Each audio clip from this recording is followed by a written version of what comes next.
Thank you so much for joining us. We're now joined by the chairman of the Special Olympics Board, Dr. Mathews Phosa. It's a great pleasure and honor having you, Doctor. Thank you for having me, and thank you for allowing me to be listened by your listeners and viewers. There we go. Listeners and viewers are incredibly excited to learn about this transformative process. It's been a long time coming, because we usually ask the question of, now how long does it take to be an overnight success? And in your case? Well, a few years ago, 19 years to be specific, I was approached by former President Nelson Mandela with Mrs. Kennedy Shriver, the founder of this movement in the world, to chair the South African chapter. At the time, there were only 3,000 athletes, and now we're at 57,000 throughout the country.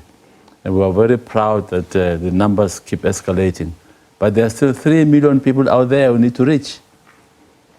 So there's a lot more work to be done. So Yes. this is part of the transformative process that you've initiated 19 years ago. We're now here with the excitement of this $26 million US. Tell us about what this will impact in the process to getting to where we're going.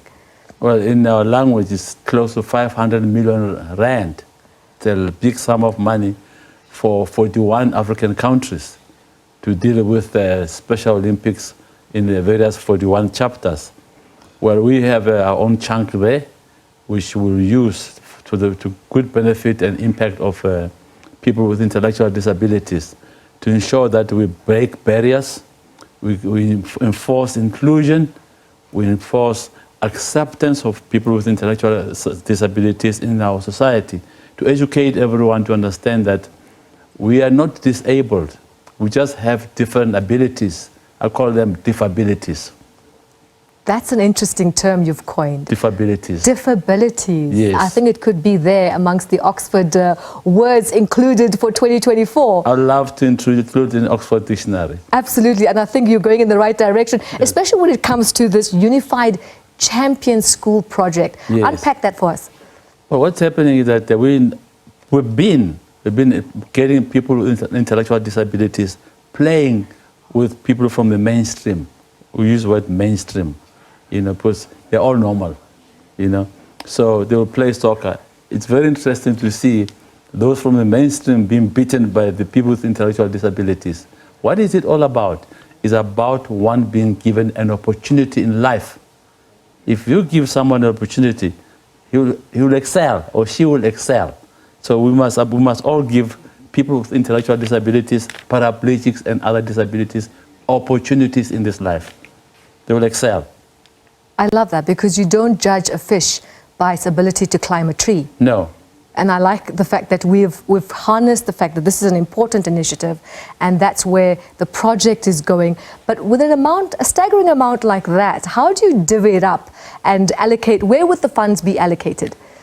Already it's quietly being allocated, we know, but the launch was not about cutting the cake. It's about launching the amount of almost 500 million on the African continent. And we felt honored that the launch was in our country. And we must thank the president of UAE, President Sheikh Mohammed bin Zayed, for this generosity. There are many big countries who are not doing that. And also his ambassador in South Africa, Mahash Saeed Al-Ameli, who has been such a brother, more than an ambassador, looking after our interests. Even when we had the games in UAE, he took the lead. But until today, you can see his heart is in the right place with us. Now, there are going to be special initiatives that are also going to come with this kind of amount of money. Can you take us through, give us a preview of what's to come? Well, we're going to have unified sport going forward, which we've been having. We're going to have tournaments next year, right, in October, involving soccer players from various parts of the continent.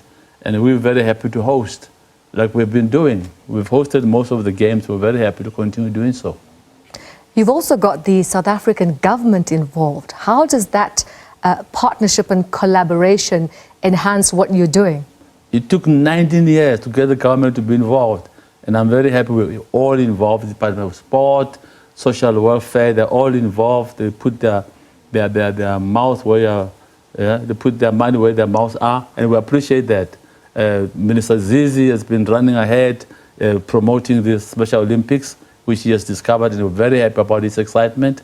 The president received our 49 medalists this year. I think that's high recognition by the government. But then the National Lottery has been funding, and we're grateful for that. The first bank in South Africa to fund us last week, 5 million rand, the African Bank. We're very grateful to the African Bank. They've come to the party. And we think this will encourage other sponsors to come to the party the same way, so that we don't spend time looking for money, but that we have the money and we use it for the purpose for which it's intended. And that's a great responsibility that you've shouldered for 19 years. Yeah. You've made more than just an impact on the field. You've also made social impacts. Take us through that.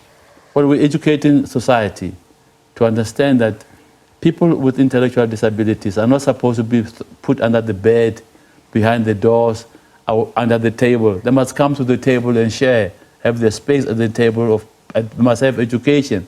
And we empower families, right, to be able to look after them. Without family support, no person with disability will succeed. The primary support is family. But we also teach them leadership, all those type of things.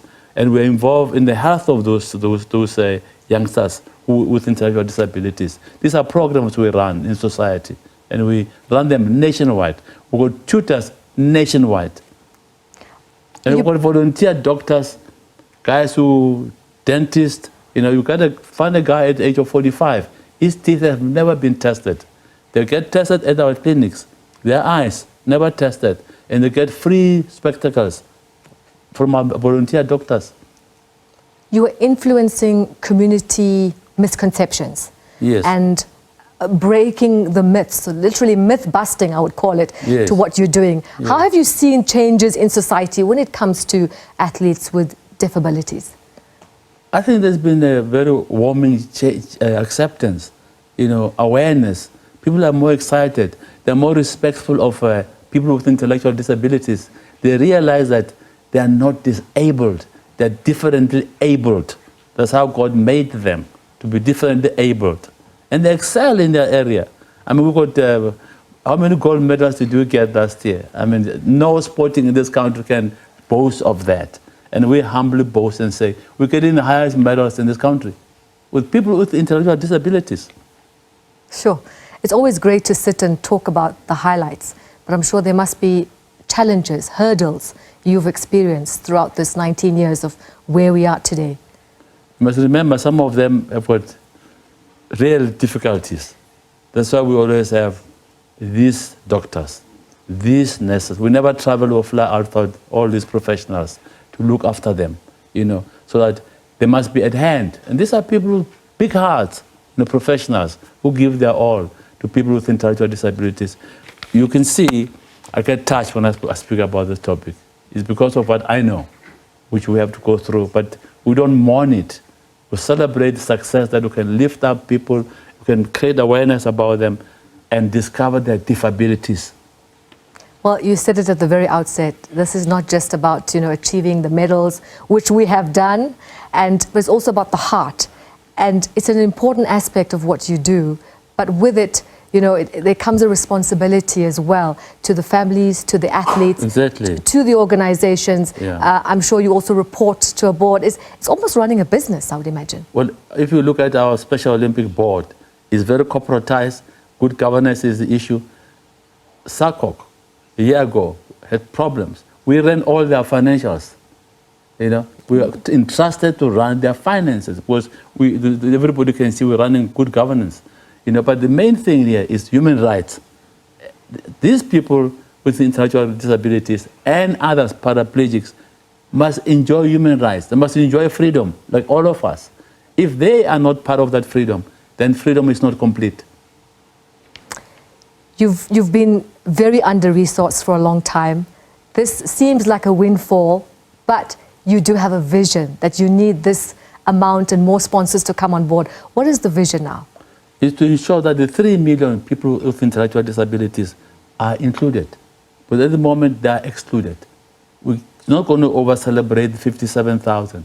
The 57,000 encourages us to reach out.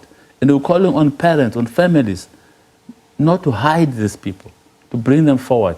We want to capacitate them. Others get placed in jobs. You know, we discover their capacities. And let's do it together. And let's liberate them. So for those watching, inspired by what you're saying about this Olympics mission, how can individuals, organizations get involved a bit more? Well, we'll go full swing advertising ourselves and telling them how to reach us. It's actually very easy. We've come across people walking into our office. They come. It's very easy. We will make sure that the country keeps knowing where we are through social media and other platforms. Well, I always believed you to be the poet that you are. If you had to draw from one of your Afrikaans poetry that you're known for, what would a line from there be for the inspiration and the vision and the mission for this organization that's doing such great work? Gee my 'n kans. Ek gaan jou wys wat ek kan doen. Gee my 'n kans. Ek sal jou wys wat ek kan doen. Dr. Phosa, what can I say? That's already inspiring about the great work you're doing on the field, the great work you're doing off the field. And I can tell it's going to be poetry in motion. Thank you. Gee my 'n kans. Gee my 'n kans. Dan kan ek jou wys wat ek kan doen. Dan gaan Give ons me a wys. chance. I'll show you what I can do. You heard it right here. Thank you. Dr. Mathews Phosa. Thank you very much. Inspiring us. Thank you. Beyond the realms of where athletes are, the Special Olympics movement in South Africa. We've got so much more to talk about, and we'll keep a close eye on these and other sports stories.